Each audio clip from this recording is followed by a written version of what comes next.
À toutes trouvées, puisque j'ai le plaisir ce soir de recevoir Vincent Engel, qui nous a rejoint sur ce plateau pour nous parler de son dernier roman, La peur du paradis. Bonsoir et Bonsoir. bienvenue. Merci. Alors, La peur du paradis, en quelques mots, s'il faut résumer l'histoire pour que les téléspectateurs sachent de quoi on parle, eh bien, c'est l'histoire de Basilio et de Lucia, deux enfants qui grandissent dans un village niché au cœur des Pouilles, dans le sud de l'Italie.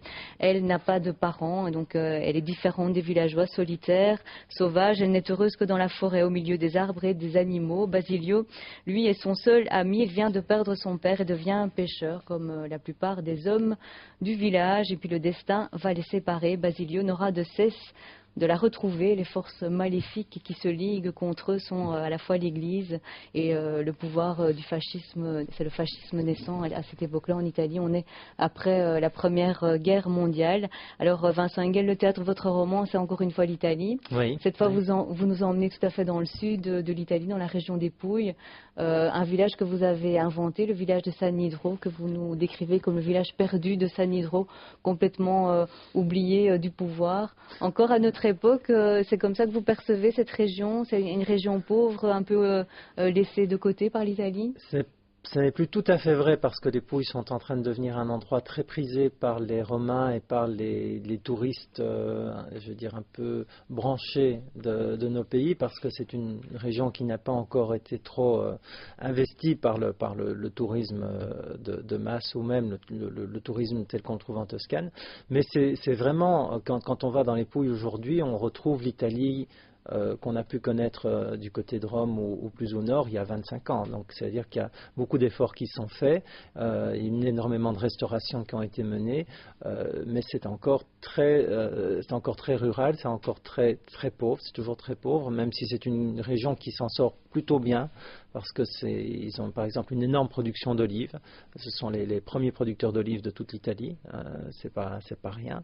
Et donc, mais pendant très longtemps, et certainement à l'époque qui est celle de mon roman, cette partie-là de l'Italie est oubliée, est vraiment coupée du reste de l'Italie, extrêmement pauvre. Mussolini va plus tard entreprendre des grands travaux, comme il fait un peu partout en Italie, pour mobiliser les gens, pour moderniser les régions, mais au moment où mon roman démarre, c'est une région qui est en train de se vider, en plus, parce qu'il y a un exode énorme, pas spécialement vers l'Amérique, mais vers le nord, pour le nord de l'Italie et le nord de l'Europe pour trouver du travail. Alors, comme souvent dans vos romans, il y a l'histoire dans l'histoire, donc il y a la petite histoire qui concerne Oui. Basilio et Lucia dans l'histoire avec un grand H. Donc, on l'a dit, on est après la Première Guerre mondiale, c'est le règne naissant de l'Italie fasciste de Mussolini.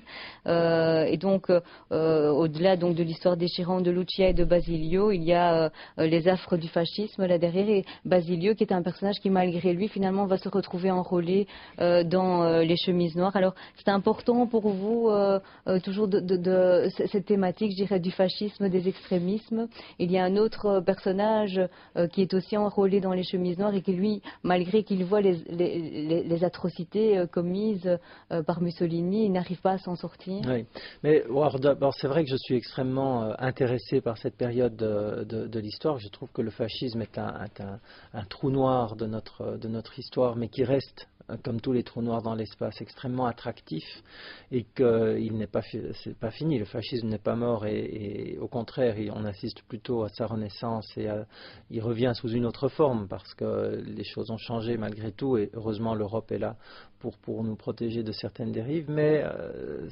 vraiment on a un retour, une réhabilitation du fascisme, et particulièrement en Italie aujourd'hui.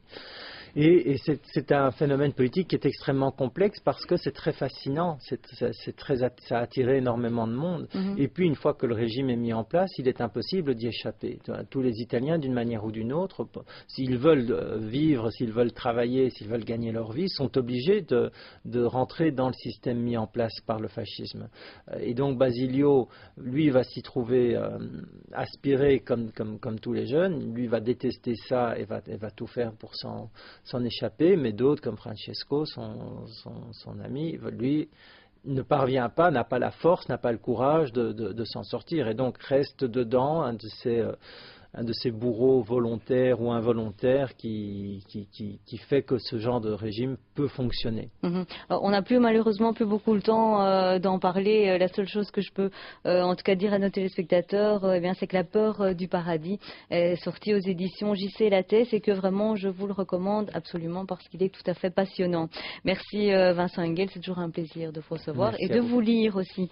Voilà, c'est la fin de ce journal. Merci de nous rester fidèles. J'aurai le plaisir de vous retrouver demain. Bonne soirée.